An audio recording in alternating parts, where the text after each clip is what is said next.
Hi friends, welcome to కేసెస్ మార్వో crazy channel. ఈరోజు వీడియోలో నేనైతే నా ఫోన్ కవర్ పైన డ్రాయింగ్ అయితే అయిపోతున్నా. అంటే ఇప్పుడు ఫోన్ కవర్ పైన వైట్ కవర్ వేసుకునేసిన, అంటే ఇది బ్లాక్ ఫ్రెండ్స్.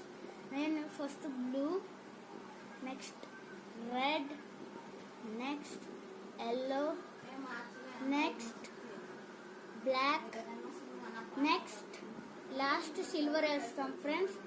నేనైతే స్టిక్కర్స్ ఇవి తీసుకున్నాను. ఒకటైతే గోకు ఫ్రెండ్స్, ఇంకొకటైతే గోస్ట్ ఫ్రెండ్స్. నేనైతే మోస్ట్లీ గోస్ట్ అయితే వేయట్లేదు ఫ్రెండ్స్, గోకు వేస్తాను. నేను అది ఎత్తుకుని గమ్ ఎత్తుకున్నాను ఫ్రెండ్స్. ఇదైతే బాగా ఎత్తుంది. ఇది లాస్ట్లో ఏం చేయాలో చెప్తాను ఫ్రెండ్స్. ఇది థ్రెడ్కి లాస్ట్ ఉంటుంది. మళ్ళీ గ్లిటర్ ఫ్రెండ్స్.